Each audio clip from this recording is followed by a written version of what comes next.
Sejam muito bem-vindos a mais um episódio do IA Brasil Cast, o podcast oficial do Instituto dos Auditores Internos do Brasil.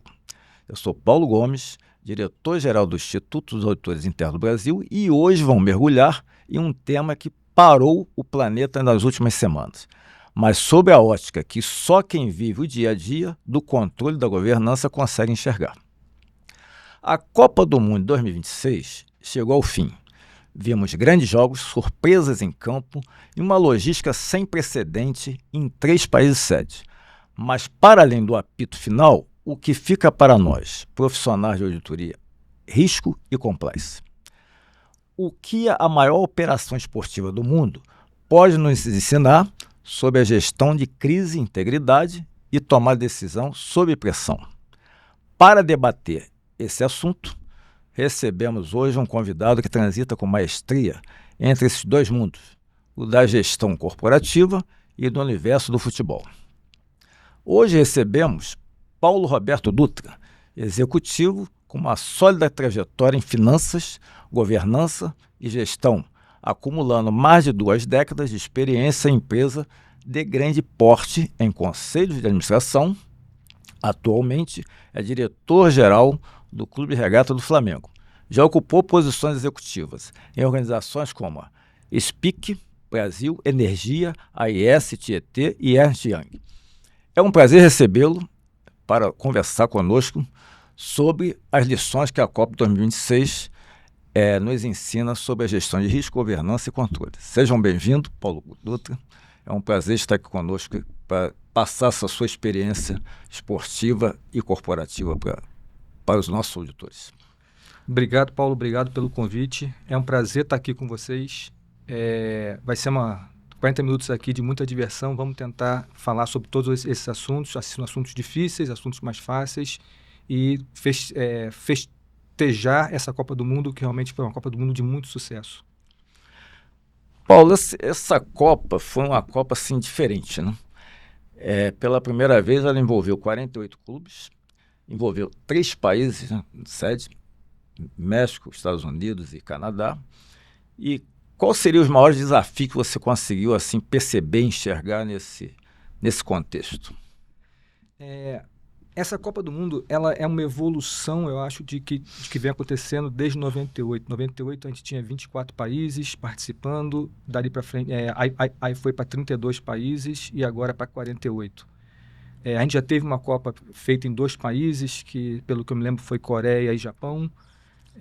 E agora é uma Copa feita em 3 países, com 48 países participando. O que quer dizer isso? Estão colocando mais países e mais locais para dentro de uma Copa do Mundo.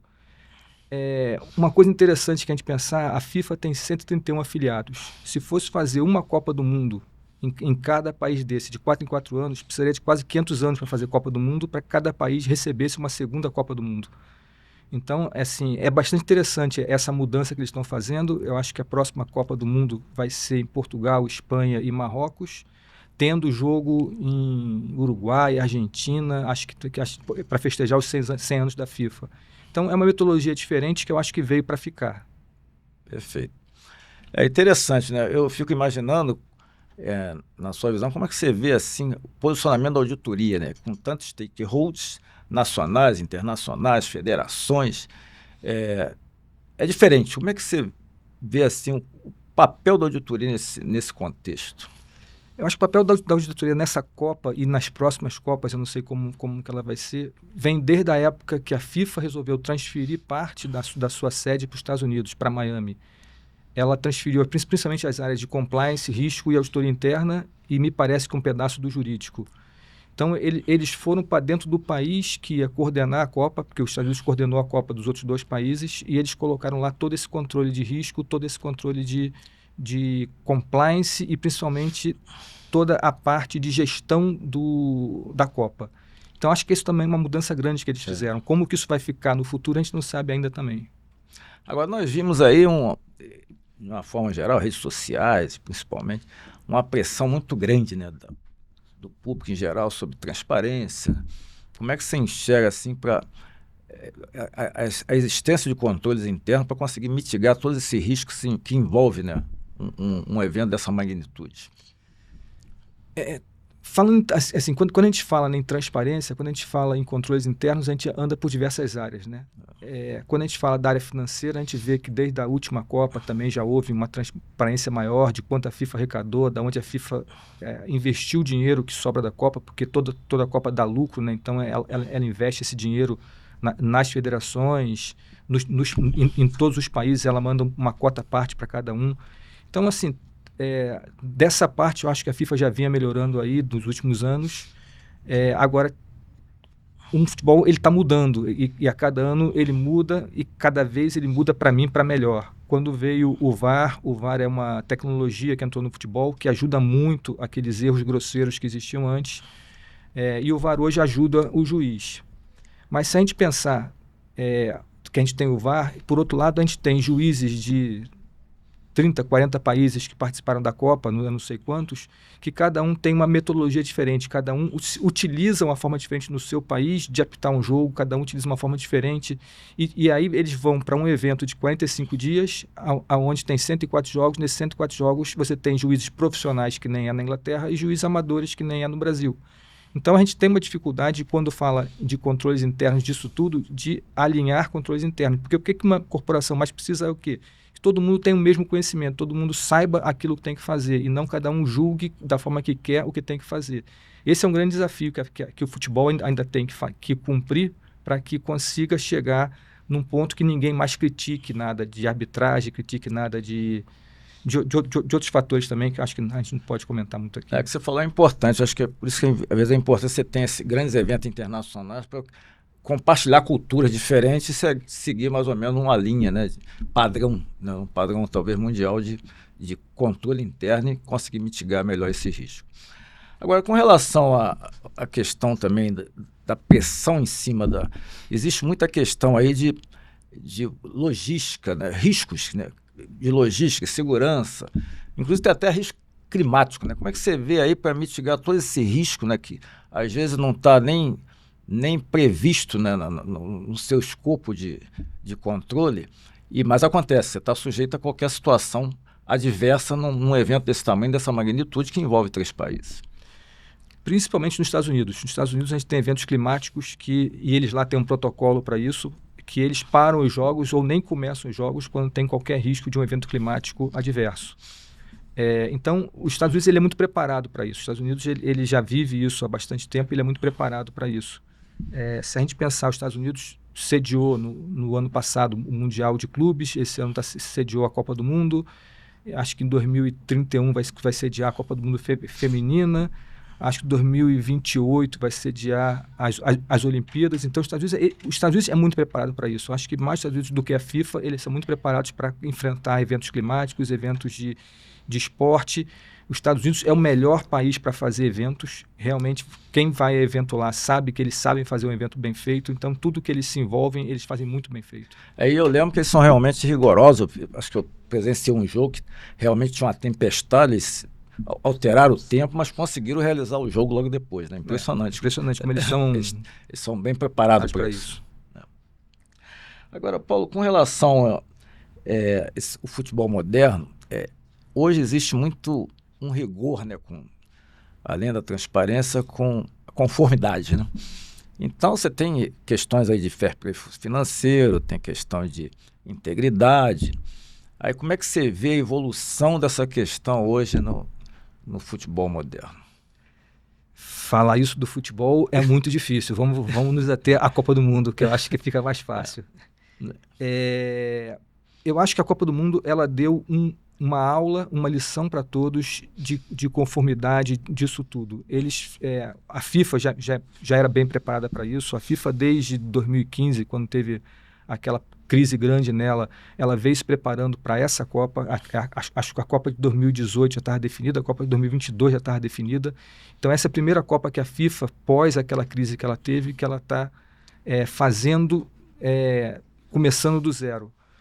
Então, assim, eu acho que em termos de conformidade, em termos dos patrocínios que ela buscou, em termos de tudo que ela trouxe para dentro dessa Copa do Mundo, foi tudo muito bem planejado. Acho que a FIFA ela deu um show em termos de preparar esse evento, em termos de fazer um evento com 48 países, em termos de fazer, no meio de uma guerra, com que o Irã jogasse dentro dos Estados Unidos. Isso foi uma coisa assim, sensacional. O Irã ficou em Tijuana, mas veio jogar 3 jogos nos Estados Unidos, quase que passa para a próxima fase. Então, assim, eu acho que em termos do que os Estados Unidos, do que a FIFA fez nessa Copa nos Estados Unidos, Canadá e México, foi sensacional em termos dessa conformidade, em termos de tudo que ela podia fazer para que o evento fosse um sucesso. É interessante o que você falou, porque realmente a Copa acaba unindo países até com diversidade, né, e até conflitos, né, que existem no mundo. E se conseguiu fazer esse evento dessa grandeza e com essa qualidade técnica, impressionante. Bom, muitas vezes o auditor também é visto, Paulo, ele chega depois que o jogo terminou, né? Você acha que essa Copa mostrou que o auditor pode ser mais preventivo, atuar previamente, antes que o risco se materialize? Eu sou um defensor nato de controles preventivos. Acho que controles detectivos, eles resolvem problemas, mas eles não evitam problemas. Então, eu sou um defensor nato de controles preventivos. Eu acho que tiveram problemas na Copa? Sim, tiveram. Mas poucos problemas em função de uma Copa com 104 jogos em 3 países, com toda essa logística. Se eu não me engano, 31 países jogaram em 2 países diferentes. Jogaram um nos Estados Unidos e Canadá, um nos Estados Unidos e México. E 17 jogaram só nos Estados Unidos. A gente vê o tamanho de uma logística dessa para colocar 48 países em 48 centros de treinamentos, preparar tantos estádios assim que foram preparados, preparar gramados uniformes, não sei o quê. Então, assim, eu acho que a auditoria trabalhou bastante preventivamente para que tudo isso tivesse um padrão. Porque eu acho que a auditoria está muito mais agora nesse processo, foi para tentar ajudar a padronizar tudo e saber se todos os controles estavam preparados para que tudo acontecesse da forma que eles planejaram. Então, mais uma vez, eu acho que por enquanto foi um sucesso total essa Copa em relação ao que a auditoria, o compliance, tudo isso pudesse fazer para se preparar para isso. A gente não sabe ainda os resultados do que vem depois, né? Depois a gente vai saber do que vai aparecer aí de problema que a gente não soube. Mas o que você falou é impressionante. É uma gestão de risco sob pressão o tempo todo, né? E eu fico impressionado realmente com essa logística. Várias cidades diferentes, horários. É uma pressão por horário, compromisso, que tem contratos comerciais, etc. Como é que você vê assim como lição para levar essa experiência para um diretor de auditoria, para levar isso para a sua área corporativa? Essas lições da Copa trazer para a área corporativa. Vamos trazer essas lições da Copa para o Brasil, que eu acho que fica até melhor. A Copa foram 104 jogos em 3 países. 3 países tão grandes, talvez, quanto o Brasil. A gente aqui faz um campeonato que, aqui, se não me engano, tem 380 jogos, Campeonato Brasileiro, num país continental também, com muita viagem, com muita diversidade, com muitos climas diferentes, com muito... Eu acho que tudo isso que a gente viu na Copa mostrou que tem como ser aplicado aqui. Tá certo que lá foram 45 dias, aqui a gente vive um calendário muito louco no Brasil, né? Mas eu acho assim que se preparando, eu acho que as entidades se preparando, a CBF se preparando, os clubes se preparando, todo mundo se preparando, tem como fazer um evento igual a esse. Depois a gente vai falar um pouco dos números do evento do Mundial, mas eles são assim impressionantes, os números da Copa do Mundo. Inclusive eu percebi assim, você percebeu que se usou muita tecnologia, né? Análise de dados, né? Isso aí você acha que contribuiu muito para você ter toda essa logística bem preparada, eu diria que foi um sucesso assim de uma forma geral, né? Como você falou, pode ser que apareça outras situações dos bastidores, do dia a dia, mas aparentemente o que a gente vê é que realmente usou muita tecnologia e análise de dados para que esse evento desse certo, né?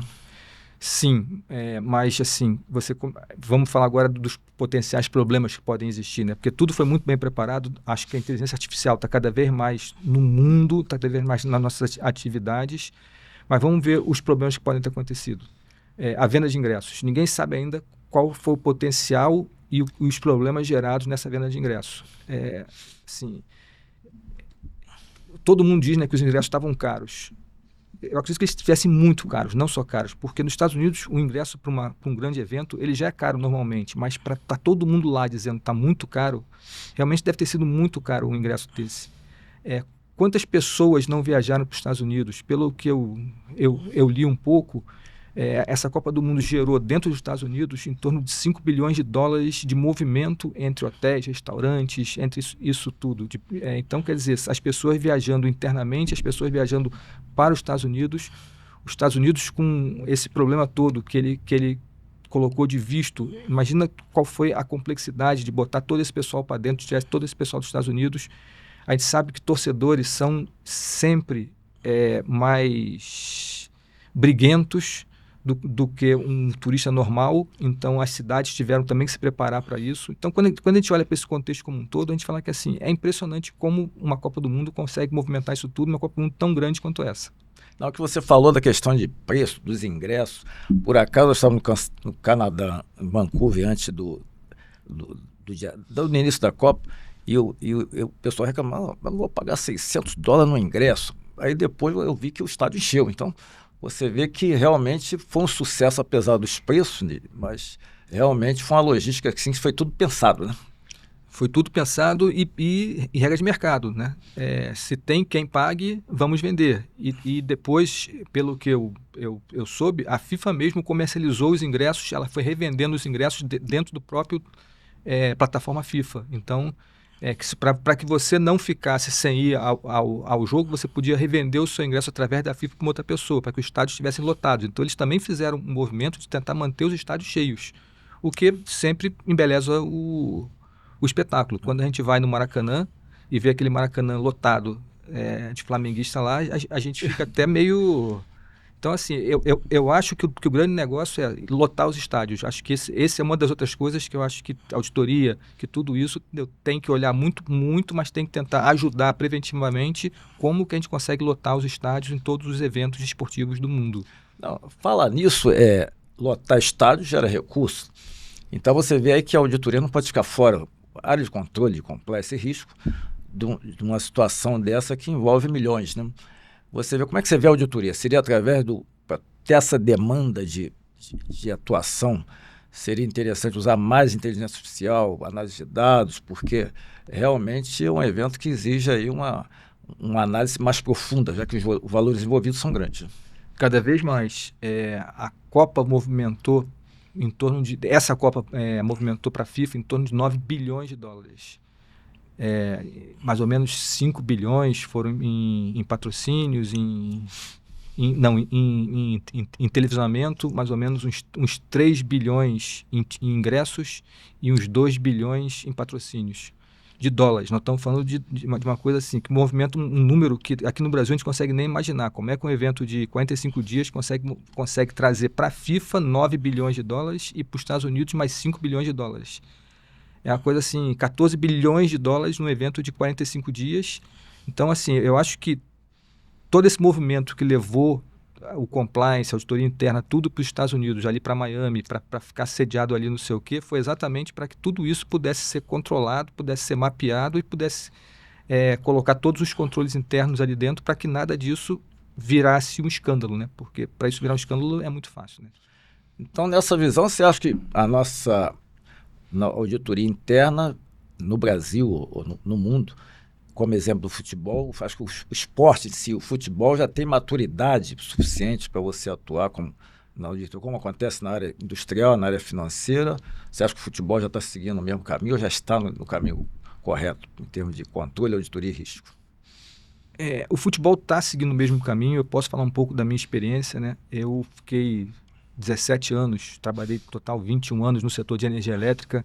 É um setor muito regulado, é um setor que você está sempre precisando responder para a ANEEL, para o órgão regulador. Então, você é um setor que realmente precisa de muito controle dentro dele. Ele envolve uma coisa muito tênue, que é a tarifa de energia elétrica para o consumidor, né? Então, ele é muito tênue em relação a isso. Quando a gente vai para o futebol, eu acho que alguns clubes já estão bem mais preparados em relação a essa parte de compliance, controles internos, a isso tudo. Eu acho que a CBF está cada vez se preparando mais também para isso, melhorando os torneios, tem que padronizar muita coisa ainda. Eu acho que a gente ainda tem a evoluir um pedaço até chegar, digamos, numa Premier League. Mas eu acho que sim, eu acho que o futebol já amadureceu muito mais. Eu entrei no futebol pela primeira vez em 2013. Em 2013 não existia nada mesmo. Era uma coisa assim... se você quisesse fazer, você faria o que você quisesse. Eu acho que ninguém conseguia trabalhar bem essa questão do que era um compliance, uma auditoria interna, controle preventivo, detectivo. Nada disso acho que se entendia naquela época. Eu acho que os clubes estão se preparando para isso e eu acho que sim, que vem uma liga aí pela frente que vai ter isso mais bem elaborado. Eu tenho percebido também que houve realmente um crescimento, principalmente a criação das SAFs, né? E os clubes também, que não são associativos, também têm se moldado por esse caminho, né? De você ter mais gestão de risco mais séria, a questão da auditoria interna, controle interno, compliance. Agora, nesse contexto, as lições que a Copa nos ensina, como é que o novo profissional de auditoria, de compliance, dessa área de integridade, que competência ele deveria desenvolver para ter uma atuação mais assim, eu diria, efetiva e produtiva nessa área do futebol?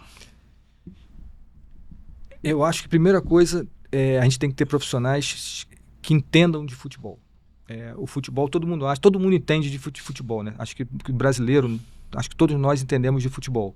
Mas a gente entende de falar do futebol, a gente entende do campo, a gente entende de xingar o jogador, a gente entende de torcer, a gente entende disso tudo. Mas quando a gente está dentro do futebol, quando a gente vive ali o futebol por dentro, a gente vê que o futebol tem muitas nuances que precisam ser trabalhadas. Vamos falar um pouco de patrocínio, né? Patrocínio dentro do futebol é uma coisa que todo mundo sempre olha.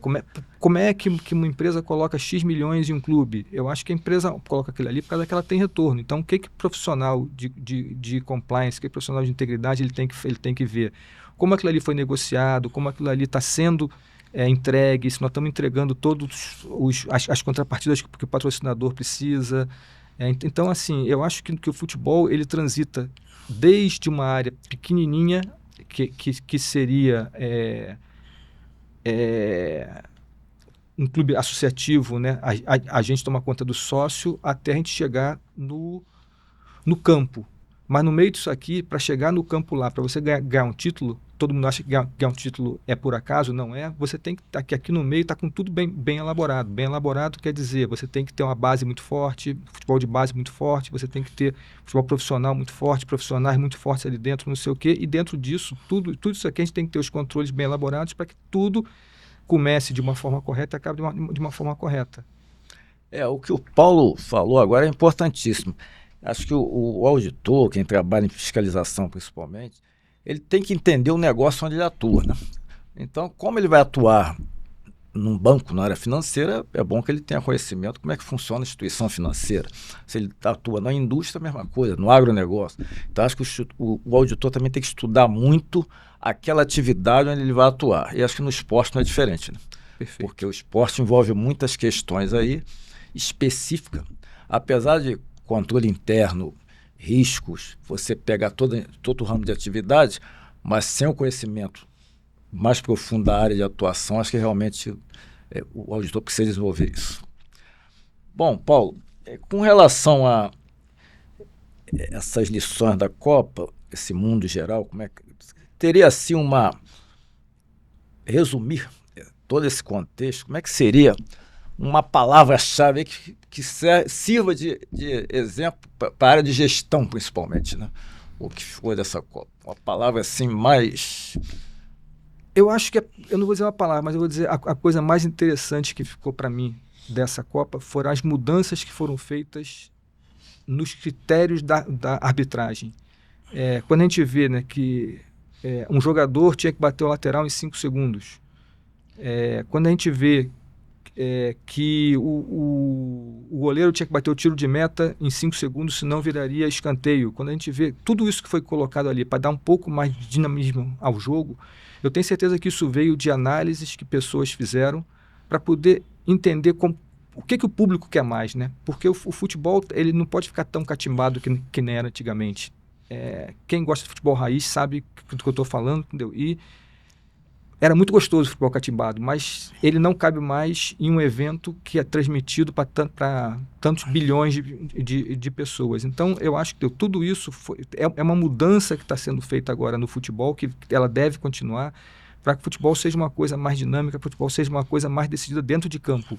Então, acho que o que a Copa nos mostrou mais foi isso. A gente vê ainda alguns técnicos, quando perdem, reclamando da arbitragem, que a arbitragem fez isso ou fez aquilo, não sei o quê, mas eu acho que houve uma evolução muito grande em relação às regras. Então, acho que, assim, se eu pudesse dizer o que essa Copa me marcou mais, foi essa evolução às regras que foram feitas e que espero que venham para os campeonatos nacionais, regionais, para tudo isso. Acredito até que um evento global, mundial, acaba transferindo isso para as regionais, né? Para os campeonatos regionais, para os continentes em si, né? Como na América do Sul, Europa, África, Ásia e tal. Eu acho que serve um bom exemplo. Realmente foi assim, eu fiquei impressionado com essa organização toda. Eu acho que isso vai ter um ganho muito grande daqui para frente. E só um pouco melhor que isso, para poder pontuar. E uma outra coisa que eu acho que o futebol mostra, que o esporte mostra, é o seguinte: quando o juiz toma uma decisão, aquela decisão não volta atrás. Aquela decisão não voltando atrás, não tem como consertar ela. Então, por isso que eu falo muito que o controle preventivo é melhor que detectivo. Porque não adianta depois você querer dizer, mas aquilo ali foi uma decisão tomada errada. Não tem como voltar atrás. Aquela decisão ali, ela já houve. Eu acho que na nossa vida isso acontece diversas vezes e a gente não percebe isso, porque controles, processos, tudo isso nos ajuda a tomar decisões mais corriqueiras e mais fáceis, e decisões que não podem ser voltadas atrás.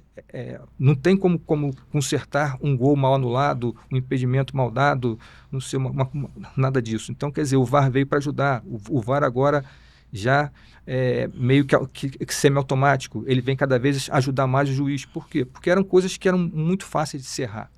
Então, hoje em dia não se erra mais. Hoje em dia, teoricamente, não se erra mais, né? Vamos botar no teoricamente, porque algum erro sempre vai existir, porque nós somos humanos, né? Você sabe que você me fez pensar agora na reflexão. A gente poderia dizer que o auditor é parecido com o juiz, né? Ele tem que ter uma frieza, independência, imparcialidade para decidir, certo? Seria? Totalmente. E ele tem que levar todo mundo que está em campo para fazer tudo correto, porque todo mundo que está em campo ali só vai fazer correto se ele for firme, se ele for... Então, o auditor é um pouco disso. Todo mundo tem que saber que o auditor está ali para ajudar e não para punir. Mas todo mundo tem que tentar seguir ele para que ele consiga controlar todo mundo de uma forma mais simples. Esse assunto é bem interessante, porque às vezes eu percebo que o auditor é tratado como se fosse uma pessoa realmente diferenciada. E ele né? Porque, você imagina, um auditor torce para um clube ou para uma seleção e está auditando outra, que não é o que ele torce. Você imagina como é que ele fica numa situação dessa para conseguir ser imparcial, né? Ser justo, né? E tentar controlar a parte emocional e ser tecnicamente perfeito, né? Perfeito. Assim, é o auditor. É o auditor. Eu comecei minha carreira como auditor. Esse é o auditor. Mas realmente é isso. A cultura, às vezes, as pessoas não conseguem entender a cabeça do auditor. O auditor tem essa visão e realmente ele precisa ser mais imparcial, principalmente nesse ambiente que envolve emoções, né? Que é torcer pelo seu time de coração, né? Bom, Paulo, muito obrigado aí pela sua participação. Foi impressionante a sua visão da área corporativa com a área esportiva, principalmente futebol. Agora, eu queria aproveitar esse seu conhecimento. O que você passaria assim de recomendações, sugestões para o nosso público em geral, que trabalha na área de integridade, auditoria, gestão de risco, compliance, controle interno? Qual a sua visão que você passaria para eles? Paulo, obrigado mais uma vez por ter me chamado aqui, foi excelente. O que eu diria disso aqui tudo, que o esporte em geral, e vamos tirar o futebol só, vamos botar o esporte em geral, o esporte é uma válvula de escape para a população. Ele precisa ser cada vez mais incentivado, ele precisa ser cada vez mais melhor trabalhado. E eu acho que todo esse processo de trazer a auditoria, o compliance, a integridade, tudo isso para dentro do esporte, para tentar dar mais transparência para o esporte, porque todo mundo achava que o esporte era uma caixa preta de coisas que aconteciam ali dentro, que eram meio que ninguém queria contar, que ninguém queria saber. Eu acho que tudo isso, cada vez mais que a gente der transparência para isso, a gente vai cada vez mais acreditar que o esporte é realmente uma coisa de uma competição saudável, uma competição que todo mundo está ali dentro, querendo apenas ganhar, ninguém está querendo passar a perna no outro. Eu acho que na competição, sim, você sempre tenta ser melhor que o outro e às vezes você tem que usar talvez alguma armazinha que você tenha uma retranca maior, que você não ataque igual ao outro, não sei o quê. Então, acho que tudo isso faz parte do esporte, faz parte do futebol. Eu acho que a FIFA pode ajudar muito nisso. A gente vai ter agora, no ano que vem, a Copa do Mundo Feminina aqui no Brasil. Tem que ser um evento maravilhoso, a gente precisa fazer disso um evento muito legal. Depois, em 2028, a gente vai ter as Olimpíadas de Los Angeles. Depois, em 2029, o Mundial de Clubes. Em 2030, a gente volta a ter uma Copa do Mundo. Então, assim, eu acho que a FIFA está aí para ajudar em tudo isso, para ajudar o futebol, e o futebol está aí para ajudar todos os esportes olímpicos. Eu acho que o esporte olímpico é uma coisa muito importante, que a gente precisa, aqui no Brasil, trabalhar também bem melhor, que todo mundo trabalhe em prol disso. Por quê? Porque a população vai cada vez mais, espero eu, trabalhar um pouco menos por causa da inteligência artificial e cada vez mais precisar ter mais entretenimento, ter mais alguma coisa. E o esporte nada mais é que entretenimento. Então, eu acho que botar transparência nisso, botar toda a auditoria para trabalhar nisso, botar todo mundo para mostrar que o esporte é uma coisa totalmente salutar para o Brasil, para a população, para todo mundo, é excelente.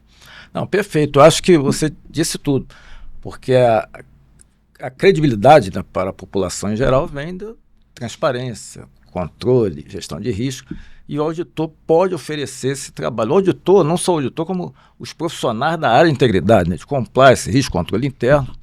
Então, é muito importante o que você falou, realmente você tem razão. Bom, nós chegamos ao fim de mais um episódio fascinante do IAR Brasil Cast. Hoje discutimos como a magnitude de um evento como a Copa do Mundo exige que há de mais sofisticado em termos de governança, gestão de risco e integridade. Ficou claro que, tanto no campo quanto nas organizações, o sucesso não é fruto do acaso, mas de um controle rigoroso, de uma visão estratégica impecável. E se você, assim como nós, entende que o cenário global está exigindo uma performance de nível de seleção dos profissionais de auditoria, eu tenho um convite que é, sem dúvida, o ponto alto do nosso calendário este ano. É com muito entusiasmo que convido todos vocês para o CLAE 2026, o Congresso Latino-Americano de Auditoria Interna, entre os dias 29 de novembro e dia 1º de dezembro, no Rio de Janeiro, será a capital mundial da nossa profissão.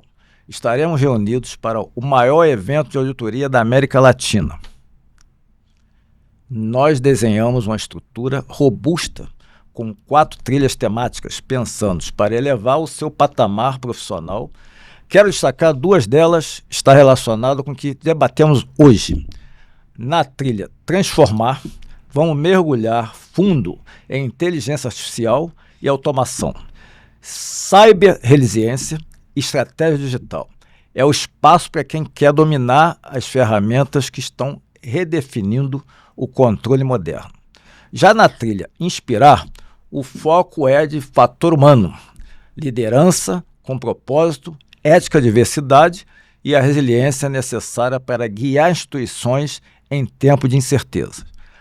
Participar do CRAI 2026 é mais do que buscar treinamento, é fazer parte de um ecossistema exclusivo de network e de inovação. As inscrições já estão abertas e, como vocês podem imaginar, a procura está altíssima. Nos encontramos lá.